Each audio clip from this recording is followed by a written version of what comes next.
네, 오늘 베드로 후서 1장, 2장, 3장 다 전하면서 은혜 받는 시간 갖기를 원합니다. 산소망의 열매가 뭘까요, 여러분?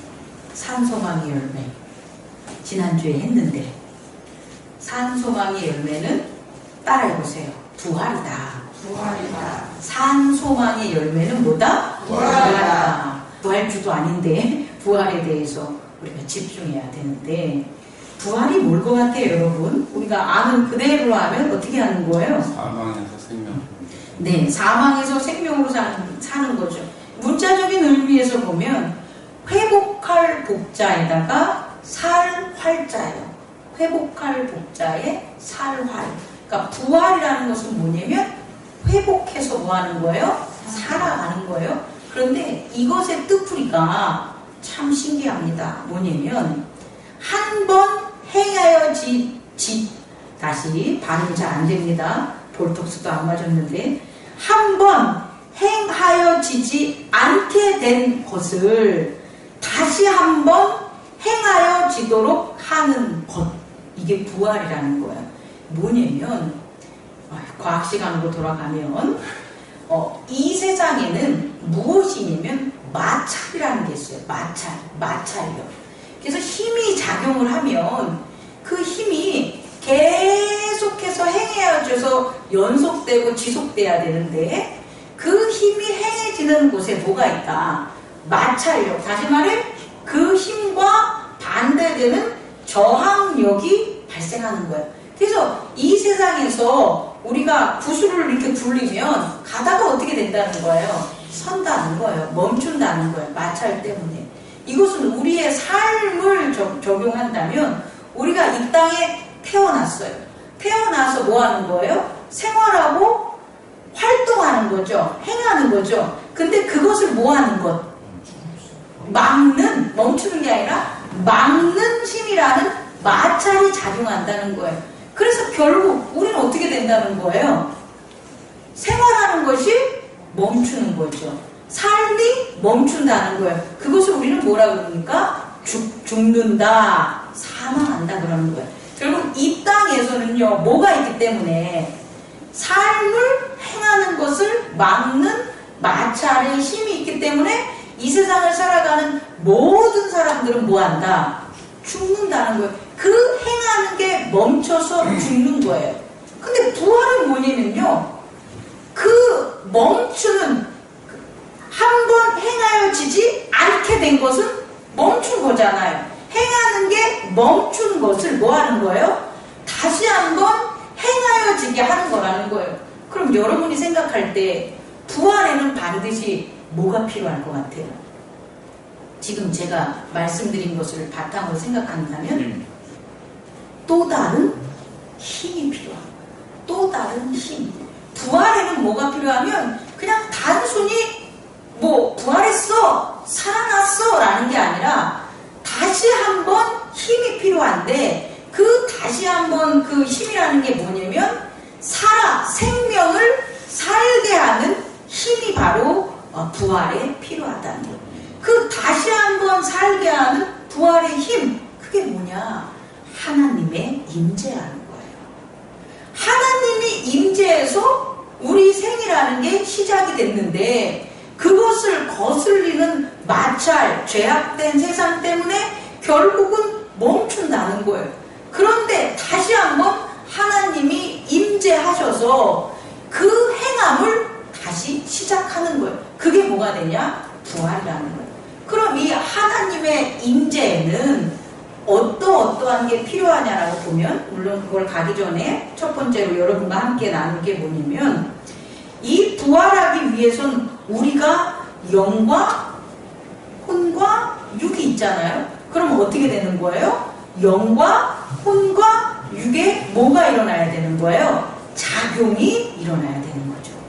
다시 말해 영이 살아나고 혼이라는 마음이 변화되게 되고 육이 새롭게 되는 게 펼쳐지는 그 힘이 바로 하나님이 우리에게 임함이 되는 것을 깨닫는 저와 여러분 되기를 원합니다.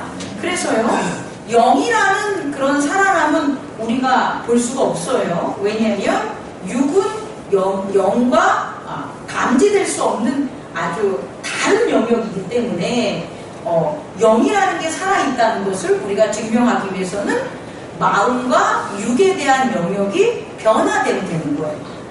마음과 육에 대한 영역이 변화되면 우리는 무엇을 유추할 수 있냐면 영이 변했구나, 영이 살았구나 라는 것들을 우리는 깨달을 수가 있겠죠. 자, 그래서요, 첫 번째로 여러분, 의지와 행위에 대해서 우리는 꼭 깨달아야 돼요. 의지는 어디에서 이루어지는 거냐면 내면의 세계인 마음에서 이루어지는 거예요. 의지는 뭐라고요? 내면의 세계인 마음에서 작용하는 거예요. 다시 말해, 마음은 의지로 만들어지는 거예요. 그러니까 마음이 있다라는 것은 뭐가 있다라는 거예요? 의지. 의지가 마음을 만드는 거예요. 그리고 또 하나는 행위. 행위는 물질의 세계에서 일어나는 우리의 모든 몸의 나타남. 그게 행동이에요. 몸이 있는데, 몸이 살아있는데 행동하지 않는다? 행위하지 않는다? 그럼 몸이 죽은 거예요. 몸이 살아있다면 반드시 뭐가 되는 거예요? 행동하거나 행위하는 게 나타난다. 그럼 우리가 첫 번째로 이해해야 될 게 뭐냐면 내면의 세계에 대한 의지는 어떤 것만 있냐 우리가 이제 알아봐야죠. 의지는 여러 가지가 아니에요. 의지는 이기적인 의지와 이타적인 의지 두 개밖에 없어요. 의지는 뭐라고요? 이기적인 의지와 이타적인 의지. 우리 안에 내면의 세계의 마음이 이기적인 의지로 작용하면 이기적인 마음이 생기는 거예요. 이타적인 의지로 작용하면 이타적인 마음이 생기는데, 이타적이기 때문에 내 마음이 아니라 다른 마음들과 하나가 되고 공유되는 게 이타적인 마음이에요. 이타적인 의지예요. 다시 말해, 의지는 두 가지다. 뭐밖에 없다? 이기적인 의지와 이타적인 의지. 이거밖에 없다라는 걸 꼭 명심해 두고요. 첫 번째, 두 번째로 행위에 있어서 우리 몸이 행동하는 것도 두 가지로 나눌 수가 있는 거예요. 우리 몸이 행동할 때 어떻게 하냐면 가치 중립적으로 행동하는 거예요. 가치 중립적으로. 또 하나는 가치 중립적으로 행동하지 않는 거예요. 그럼 이게 무슨 의미냐면 가치 중립적으로 행동한다는 것은 내 경험이 반영되지 않는 거예요. 쉽게 말해서 로봇가 뭔가를 작동하는 것은 로봇의 경험이 반영하지 않는 거예요. 로봇가 어떤 행동을 하는데 내가 이렇게 하니까 이런 일이 벌어지니까 좋네. 내가 이렇게 하니까 내가 너무 싫으네. 나 이런 일 안 해야지. 그럼 그건 로봇가 아니에요. 로봇은요 프로그램대로만 활용되는 거예요. 그래서 로봇가 경험하는 것이 반영돼서 자기가 행동하는 게 아니라는 거예요. 이게 가치 중립이에요. 다시 말해, 가치 중립적인 행동이라는 것은 내가 경험하는 것들이 반영되지 않는 거예요. 더 쉽게 말하면 나의 기호가 반영되지 않는 거예요. 내가 좋아하거나 내가 나빠하거나 내가 싫어하거나 내가 즐거워하거나 라는 내 경험, 기호가 반영되지 않는 게 뭐가 되는 거예요? 가치 중립적인. 다시 말해, 우리 몸이 가치 중립적으로 행동하냐라는 거 하나와 육체의 몸은, 또 하나는 가치 중립적으로 행동하지 않는 거예요. 다시 말해서 어떻게 되는 거예요? 가치 중립이 없는 거니까 나의 경험이 반영되는 거예요. 나의 좋고 싫음의 기호가 반영돼서 내가 행동하는 거예요. 내가 행위하는 거예요. 이 두 가지를 꼭 알아두시기 바랍니다. 그렇다면 예수 그리스도께서 우리에게 이제 오셨죠. 예수 그리스도께서 우리에게 오셔서 우리를 갖다가 변화시켜 주는데, 그 변화가 내면의 세계와 외연의 세계인 물질의 세계 두 개가 다 일어난다는 거예요. 다시 말해, 예수 그리스도께서 우리에게 오셨다는 것은 하나님께서 뭐 하시는 거예요? 힘을 우리에게 다시금 주신 거예요. 다시 말해서 산소망의 열매가 뭐라고 했죠? 부활이라고 했잖아요. 그럼 산소망이 부활에 이르려면 뭐가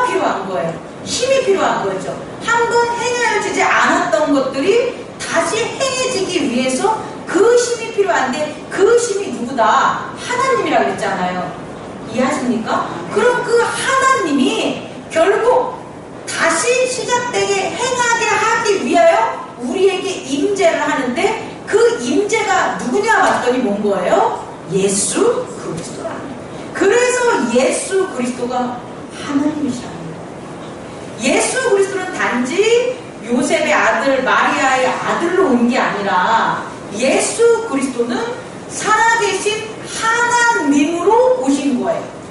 유대인들은 요셉의 아들로서 예수님을 바라봤지만 하나님은 요셉의 아들을 통해서 우리에게 오신 거라고요. 하나님이 요셉의 아들인 예수 그리스도를 통하여 우리에게 뭐 했다는 거예요? 오셨다는 거예요. 그게 부활을 이룬 산소망을 이룬 뭐가 되는 거예요? 힘이 되는 거예요. 그래서 산소망은 우리가 하나님에 대한 그 부활을 이루려는 산소망은 반드시 누구를 영접해야 된다? 예수 그리스도를 영접해야 된다. 어떻게? 그가 누구시기 때문에? 하나님이기 때문에 예수 그리스도를 하나님으로 영접을 하는 게 산소망이 있는다 이거예요. 산소망이 있다는 것은 예수 그리스도를 하나님으로 우리가 뭐 하는 거예요? 바라보는 게 산소망이라는 걸 깨닫는 거죠. 그럼 그 산소망이 있는 사람에게 이제 뭐 하는 거예요? 하나님이 임하시는 거죠. 누구를 통하여? 예수 그리스도를 통하여 예수 그리스도 안에서 하나님이 우리에게 임해서 어떤 일들이 벌어지는 거냐? 한번 행해지지 않았던 것이 다시 행해지는 부활의 역사가 이루어지는 것을 깨닫는 저와 여러분 되기를 원합니다. 그 두 번째로 예수 그리스도의 의지와 행위가 누구 안에서 이루어진다는 거예요? 내 안에서 이루어진다. 이걸 꼭 깨달아야 돼요.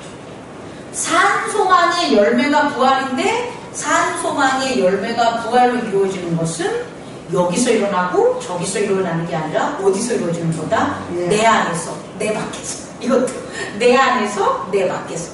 내 안에서 예수 그리스도의 의지가 이루어지고 내 밖에 있는 육체의 몸이 예수 그리스도의 몸의 용도로 활용된다는 것, 몸의 용도로 쓰인다는 것을 깨닫는 저와 여러분 되기를 원합니다. 그래서 두 번째, 첫 번째로 예수 그리스도의 의지는 어떤 의지냐는 거예요. 예수 그리스도는 어떤 의지예요? 그건 행위고요. 이기적인 의지가 작용되지 않는 거예요. 예수 그리스도의 의지를 복음서를 어디를 보세요. 어디를 찾아봐도 예수 그리스도 자기의 이기적인 의지가 작용하는 걸 찾을 수 있습니까? 없습니다, 여러분. 예수 그리스도는 자기의 몸을 다 나눠주고 자기의 영광을 다 나눠주는 것, 결국은 자기가 이기적인 의지가 그의 마음 내면의 세계에 작용하지 않았다는 것을 우리는 살펴볼 수가 있죠. 그 예수 그리스도의 의지를 누가 우리의 내면의 세계에 우리의 의지가 될 수 있다 없다? 있다. 믿으시면 아멘? 아멘. 아멘. 그래서 예수 그리스도의 의지의 특징을 살펴보면 첫 번째로 죄가 있다 없다? 없다. 죄 없는 의지. 이기적인 의지가 작용하지 않는 예수 그리스도의 의지는 뭐다? 죄 없는 의지. 우리가 그의 의지대로 의지와 하나가 되면 우리도 뭘 지지 않는다? 죄 없는 의지. 오욕칠정을 바라지 않고 오욕칠정을 추구하지 않는 의지가 우리 안에 있다는 것을 깨닫는 저와 여러분 되기를 원합니다. 두 번째 예수 그리스도의 의지는 뭐냐면 창세 이전의 의지. 뭐라고요? 창세 이전의 의지. 세상이 만들어지는, 여기서의 세상은 하나님이 만든 세상이 아니에요. 하나님이 창세기에서 빛을 만들고 풍창을 만들고 이런 그 세상이 아니라 내가 만든, 에고가 만든, 인간이 만든 세상을 얘기하는 거예요. 다시 말해 인간 세자에다가 직영계자 세개, 인간 계자에다가 모양 세자, 모양 삼자, 그러니까 세상. 인간이 뭔가를 만들기 이전에 작용한 의지가 누구의 의지다? 예수 그리스도의 의지다. 그래서요, 이 의지를 인간이, 세상이, 악마가 꺾을 수 있다 없다? 없다. 없다. 우리가요, 자꾸 뭔가 안 되는 이유는 의지가 뭐하기 때문에? 꺾이기 때문에 그래요. 의지가 좌절되고 사라지기 때문에 뭔가를 이루지 못하는 거예요. 그렇게 우리의 의지를 꺾는 건 세상의 의지들이 꺾는 거예요. 목사의 의지를 꺾는 건 성도의 의지예요. 아이러니하게. 성도의 의지를 꺾는 건 누구의 의지예요? 목사의 의지. 부모의 의지를 꺾는 건 자녀의 의지. 자녀의 의지를 꺾는 건 부모의 의지예요. 아이러니하지만 이렇게 의지는 꺾게 되는 거예요. 왜? 세상에서 만들어졌으니까. 이기적인 의지니까. 그런데 예수 그리스도의 의지는 어떤 의지예요? 창세 이전에 만들어진 의지. 그러니까 세상의 어떤 것들이 뭐한다? 막을 수가 없다라는 이 표현이 성령의 9가지 열매에 나와요. 성령의 9가지 열매가 뭐라고 하냐면 세상의 모든 것을 다 이룬다 이렇게 기록되지 않고 성령의 9가지 열매를 막는 게 없다라고 얘기해요. 다시 말해 창세 이전에 만들어진 예수 그리스도의 의지는 창세 이후에 만들어진 세상의 의지가 꺾을 수 있다 없다? 없다라는 걸 깨닫는 저와 여러분 되기를 원합니다. 세 번째로 예수 그리스도의 의지의 특징은 뭐냐면 선제적 의지예요. 뭐라고요? 선제적. 이 선제적 의지가 하나님이 만든 세상 이전의 의지가 되는 거예요. 하나님이 만든 빛을 만들고 궁창을 만든 그 이전에 예수 그리스도의 뭐가 있었다? 의지, 그리스도의 의지가 있었다는 거예요. 이 의지는 뭐냐면 하나님의 의지라는 거예요. 다시 말해 예수 그리스도의 의지가 선제적 의지라는 것은 예수 그리스도의 의지 이꼴 뭐다? 하나님의 의지가 되는 거예요. 그러니까 아버지의 의지, 아들의 의지가 아버지의 의지와 뭐가 되는 거예요? 같다라는 게 바로 선제적 의지라는 걸 깨닫는 저와 여러분 되기를 원합니다. 자, 예수 그리스도의 의지가 세 가지입니다. 뭐라고요? 첫 번째, 죄 없는 의지, 죄가 없는 거룩한 의지. 또 하나는 창세 이전의 의지, 세상이 막을 수가 없는 의지. 그 다음에 세 번째는 선제적인 의지, 아버지의, 하나님 아버지의 의지다라는 것을 깨닫는 저와 여러분 되기를 원합니다. 또 예수 그리스도에 뭐가 있습니까? 행위가 있어요. 예수 그리스도의 행동은 어떤 행동이겠어요? 아까 행동은 두 가지밖에 없다고 했죠. 뭐 있다고요? 가치 중립적인 거와 가치 중립적이지 않는 것들. 그럼 예수 그리스도의 행동은 어떤 거예요? 가치 중립적인 행동. 그래서 그가 행동하는 것은 그가 경험해서 좋고 나쁘고에 따라서 행동한 게 아니죠. 좋으면 핍박 받는 곳에 갑니까? 안 갑니까? 안 가죠. 그런데 좋냐 안 좋냐 싫으냐 즐거우냐의 가치 중립적이지 않는 게 아니니까 예수 그리스도는 복음을 전하고 만나는 사람에 있어서 본인이 경험하고 본인이 좋아하고 기호에 따라서 복음을 전한 게 아니라는 거예요. 그래서 그는 그의 몸을 어떻게 사용하셨다? 가치 중립적으로 사용하셨다라는 걸 첫 번째 그의 몸의 특징이고요. 행동이고요. 두 번째는 뭐 하는 거예요? 그의 행동에는 반드시 뭐가 있다? 순종. 여기서 따르는 행동. 여기서는 종자의 의미를 주시기 바랍니다. 그는 항상 뭐 했다는 거예요? 따랐다는 거예요. 다시 말해 시켰다, 명령했다 이게 아니에요. 그는 반드시 뭐 했다는 거예요? 순종, 따랐다는 것. 그가 따랐기 때문에 무슨 일이 벌어졌냐? 선행이 이루어진 거예요. 그가 시켰다면 그는 선행을 이룰 수가 없는 거예요. 우리도 마찬가지예요. 우리가 무엇을 할 때 내 돈을 가지고 아무리 좋은 일을 해도 뭐 하는 마음으로 한다면, 오더, 시키는 마음으로 한다면 그건 선행이 아니고 순종이 아니에요. 그런데 내가 시키는 마음이 아니라 어떤 마음?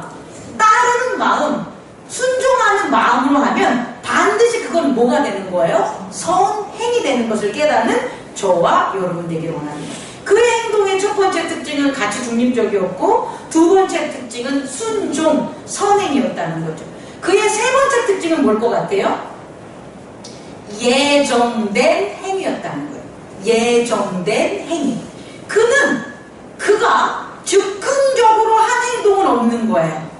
예수 그리스도가 이 땅에 태어난 것도, 그리고 제자들을 만난 것도, 세례를 받은 것도 그리고 제자들을 통하여 세례를 베푼 것도, 십자가에 못 박혀 돌아가신 것도, 부활하신 것도 모두 다 그가 즉시적으로 우연적으로 행한 그의 모든 행동이 아니라는 거예요. 그의 행동은 뭐가 되는 거예요? 예정적인 행동이었다는 것을 깨닫는 저와 여러분 되기를 원합니다. 다시 말해 예수 그리스도의 의지와 예수 그리스도의 행동은 이 세상에서 경험하거나 우리의 마음으로 헤아릴 수 있는 게 아니라는 거예요. 뭐냐? 이것은 하나님이 산소망을 가지고 부활의 열매를 맺기 위하여 하나님이 임재함으로 이루어진 그 의지, 내면의 세계의 작용과 외연의 세계의 몸의 작용이었다는 것을 깨닫는 저와 여러분 되기를 원합니다. 세 번째로, 이러한 예수 그리스도의 의지와 행위가 우리의 뭐가 되는 거예요? 의지와 행위가 되는 거예요. 예수 그리스도의 산소망이 그의 부활의 열매를 맺은 것처럼 우리의 산소망이 우리의 부활의 열매를 맺기 위해서 필요한 것이 있다는 거예요. 그게 뭘 것 같아요, 여러분? 그게 약속, 언약인 거예요. 언약. 오늘 베드로 후서에서 전하는 보배로운 약속. 그 보배로운 약속을 한마디로 말하면 뭐가 되는 거예요? 언약이 되는 거예요. 다시 말해, 이 언약을 하나님과 우리라는 주체적인 관점에서 오늘은 보지 마세요. 오늘은 이 약속이라는 약속 자체의 의미만을 우리가 세 번째로 깨닫는 저와 여러분 되기를 원합니다. 약속은 약속이라는 것, 있다 없다에 따라서 작용하는 게 있다라는 거예요. 그게 대상이 하나님이냐 우리냐에 따라서 그 약속의 종류가 다른 것 뿐이고요. 약속은 약속이 가진 그 고유의 특징이 있다는 거예요. 그게 뭘 것 같아요, 여러분? 그게 뭐냐면 묶는 거예요. 맺고 묶는 것. 매듭을 짓고 묶는 것. 그게 뭐다? 약속이다. 그 약속이 어떻게 이루어졌냐면요, 예수 그리스도를 통하여 이루어진 거예요. 세상은 있잖아요, 두 가지를 믿지 않았어요. 그 두 가지가 뭐냐 봤더니 현세에서 다시 태어나는 것은 없다라는 거예요. 많은 사람들, 아니 이 세상 자체가 그렇게 믿어요. 현세에서요, 여러분, 내세가 아니라 현세에서 다시 태어나는 것은 없다라는 게 이 세상의 붉은 유리예요. 변치 않는 법이에요. 여러분 이해할 수 있겠습니까? 그런데 이것을 예수 그리스도께서는 아니다는 것을 증명하셨다는 거예요. 뭐로? 예수 그리스도의 산소망과 그를 믿는 산소망을 같이 꽁꽁 묶어서 약속한 자들에게는 어떤 일이 벌어지냐면 현세에서도 다시 태어나는 것을 증명했다는 거예요. 여러분 꼭 깨닫기 바랍니다. 현세에서 다시 태어날 수 없다라는 것은 모든 종교나 기독교가 아니라 유대교 모든 사람들의 전통이었다는 거예요. 그 대표적인 게 누굽니까? 니고데모 아니겠습니까? 니고데모가 예수님께 영생을 찾으러 왔는데 쥐가 영생 찾으러 와가지고 영생 물어본 다음에 예수님이 거듭난다고 했는데 뭐라고 해요? 아니 그런 일이 어떻게 벌어집니까? 라고 못 믿잖아요. 아니 자기가 영생을 구해러 와서 영생의 방법을 가르쳐줬는데 그것을 못 믿는 정도로 유대인의 모든 지식을 가진 현학자가 못 믿는 거예요, 여러분. 그런데 뭐 할 수 있다? 현세에서도 뭐 할 수 있다? 다시 태어날 수 있다라는 거예요. 그게 우리 몸만 생각한 거죠. 이걸 하나님의 법칙을 몰라서 그런 거예요. 진짜 태어나는 것은 몸이 아니라 뭐다? 우리의 마음이라는 거예요. 마음이라는 게 결국 우리의 육체를 갖다 작용하게 하는 거고, 마음이 없고 마음이 없으면 육체는 나타나지 않는 거예요. 다시 말해 의지가 육체보다 앞선다는 거예요, 여러분. 이걸 꼭 깨닫기 바래요. 제가 예전에 닭이 먼저냐 알이 먼저냐라고 얘기했을 때 닭이 먼저입니다 라고 제가 얘기한 이유가 닭에게 뭐가 있기 때문에, 의지가 있기 때문에 알을 낳을 수 있다는 거예요. 알은 의지가 없다는 거예요. 알이 알을 낳는 의지가 없잖아요. 여러분, 그래서 의지는 항상 몸보다 먼저라는 거예요. 여러분, 이건 정말 중요합니다. 여러분의 우리가 왜 났어요? 우리의 몸이 여기 왜 있어요? 우리 부모의 유전자로 우리 육체의 몸이 여기 왜 만들어졌어요? 아주 간단해요. 누구의 의지? 엄마 아빠의 의지.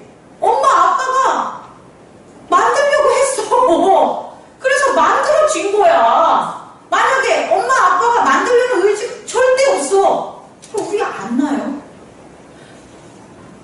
만들어졌어도 그 의지가 우리를 필요하지 않으면 어떻게 돼요?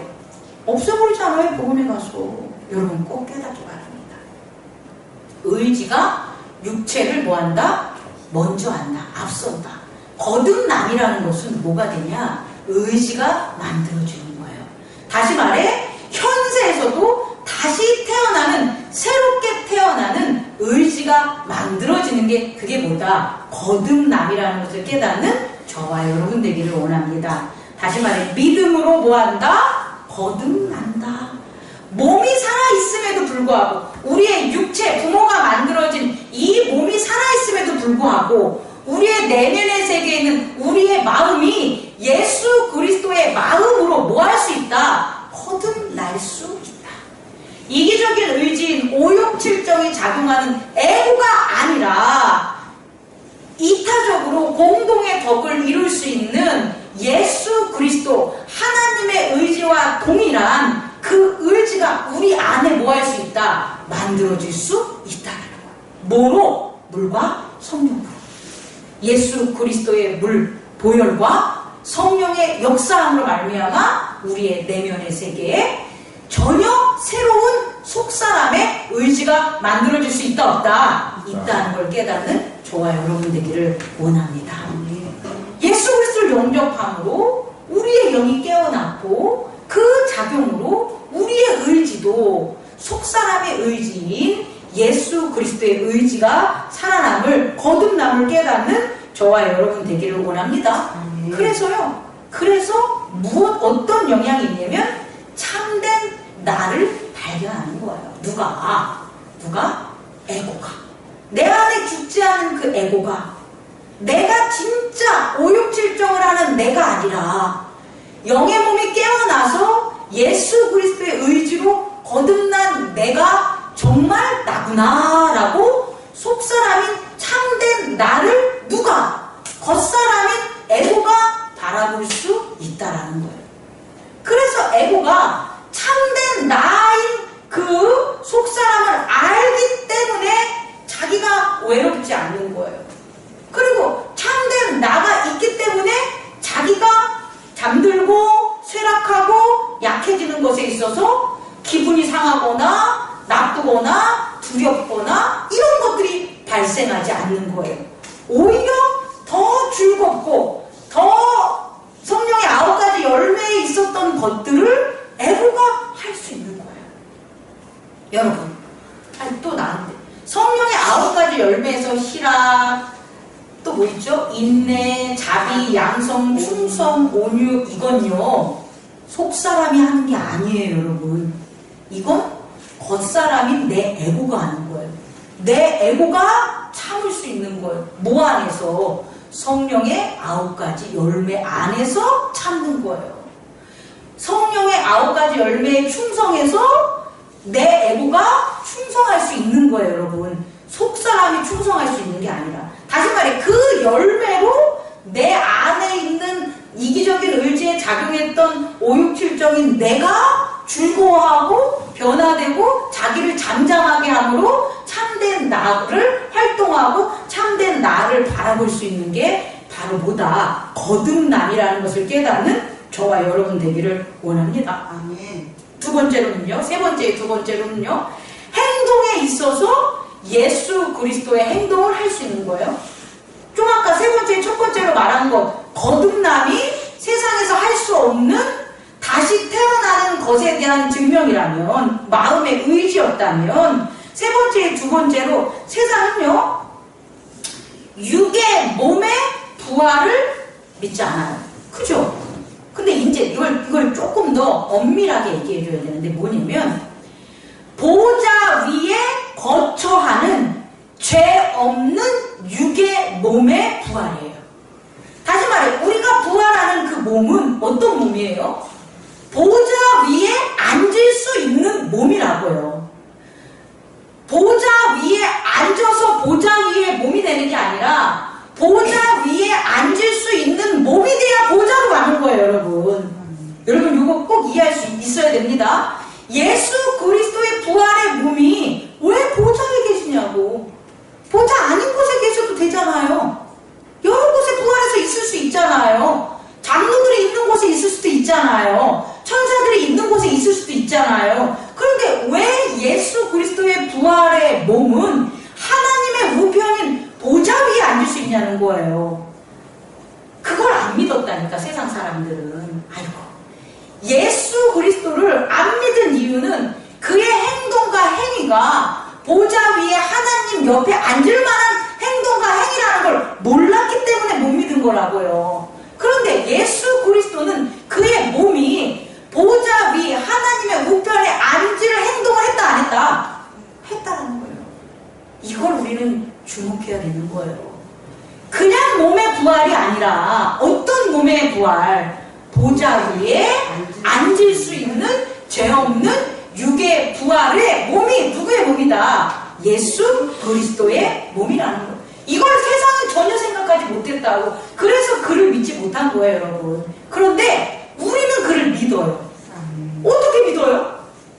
그의 몸이 보좌 위에 앉을 만한 부활의 죄 없는 몸이라는 것을 어떻게 믿어요? 못 믿죠. 아니, 못 믿는다니까. 그건 믿음으로 되는 게 아니라니까요. 우리가 믿는 빌리브가 되는 게 아니에요. 그 몸을 공유해야 되는 거예요, 여러분. 빵이 맛있구나 라는 걸 아무리 전해도 그 빵을 안 먹었어. 그럼 그 빵이 맛있지만 알지 그 빵의 참맛을 알아요, 몰라요? 모르죠. 그럼 그 빵의 참맛을 알려면 뭐 해야 돼요? 먹어야 돼요. 예수 그리스도의 몸이 부활의 보좌에 앉을 죄 없는 몸이다라는 걸 믿으려면 그냥 그런 거죠. 성경에 써 있으니까 목사님이 전하니까 못 믿어요. 이건 부활을 못 믿는 거예요. 그걸 믿으려면 그 부활의 몸을 맛봐야 되는 거예요. 내 몸이 예수 그리스도의 몸을 나누는 거예요. 여러분 이해할 수 있겠습니까?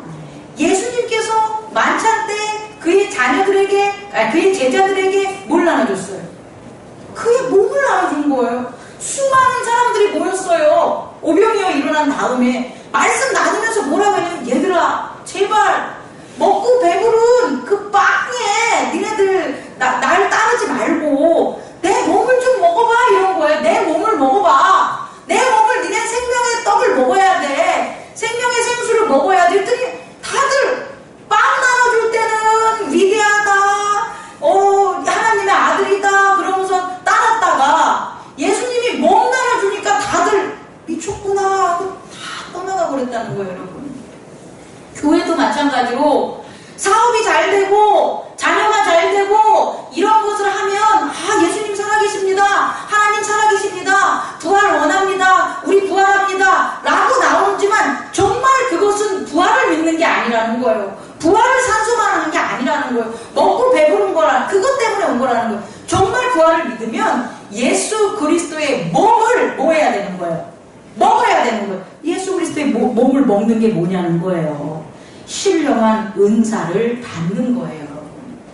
다시 말해 예수 그리스도가 이 땅에서 신령한 하나님이 하시는 모든 것을 그의 몸으로 하셨다는 거예요. 그래서 그는 하나님의 우편에 앉을 수 있는 부활의 몸을 믿을 수가 있는 거란 말이에요. 우리도 마찬가지로 우리도 신령한 하나님의 나라의 것을 뭐 해야 되는 거예요? 우리 몸이 경험해야 된다고요. 우리 생각이 우리의 마음이 하는 게 아니라 여러분의 몸이 하나님 나라의 신령한 것들로 같이 중립돼서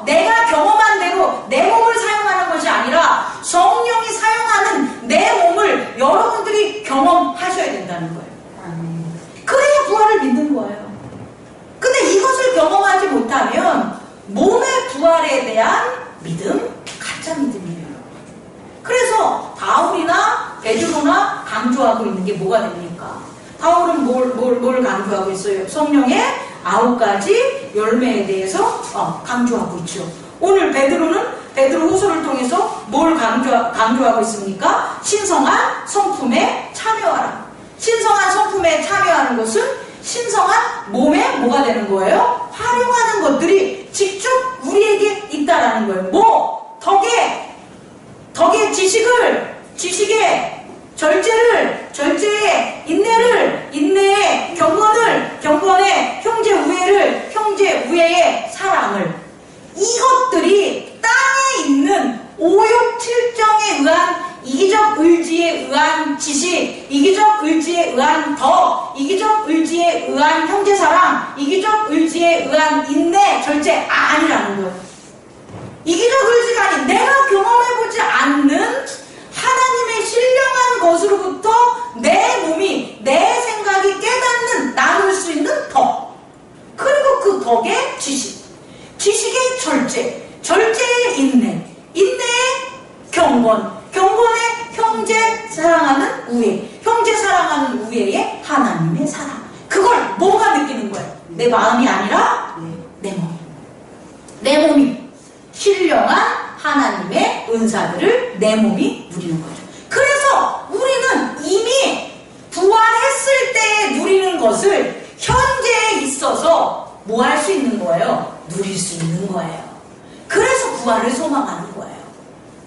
맛있는 걸 먹어보지 못한 사람은 맛있는 걸 소망하지 못해요. 아유, 그 비싼 15만원, 20만원짜리 소고기를 왜 먹어요? 아유, 됐어, 돈 아까워. 안 먹어봤으니까. 30만원짜리 소고기를 먹었는데 천국을 경험해본 거예요. 어떡하겠습니까? 어떻게든 똥 빠지게 일해가지고 내가 저놈의 소고기를 먹어야지 라는 소망을 가질 수 있는 거예요. 아이들에게 큰 뭔가를 해줬는데 그 아이들이 그렇게 기뻐하는 것을 난 본 적이 없는 거야. 근데 그걸 봤어. 그러니 애들이 이렇게 기뻐하니까 야, 이걸 했는데도 이렇게 기뻐하는구나. 야, 내가 얘네들을 더 기쁘게 해주려고 더 해줘야 되는구나 라는 소망을 갖게 되는 거잖아요. 애들이 기뻐하는 모습을 한 번도 못 봤어. 그러니까 죽을 때까지 애들 좋아하는 것은 하나도 모르지. 지 좋아하는 것만 먹으러 돌아다닌다. 여러분 꼭 깨닫는 저와 여러분 되기를 원합니다. 말씀을 맞추려고 합니다. 예수 그리스도의 산소망이 부활의 열매를 맺죠. 또 우리의 산소망이 부활의 열매를 맺는데 그것이 예수 그리스도와 우리를 뭐 해야 되는 거예요? 묶어줘요. 매듭지고 묶어주는 약속을 통하여 하나님이 다시금 이 땅에서 한 번 행해지지 않는 것은 멈춰야 되는데 한 번 행해지지 않는 것을 다시 행하게 해주는 하나님의 임재가 우리 안에 있다라는 것, 우리 안에 있었다는 것, 여전히 현재로 우리 안에 있기 때문에 그것을 우리가 뭐 한다면 그것 안으로, 예수 그리스도 안으로 간다면 그것들이 우리의 삶에서 이루어지는 깨닫는 저와 여러분 되기를 원합니다. 기도하겠습니다. 거룩하신 하나님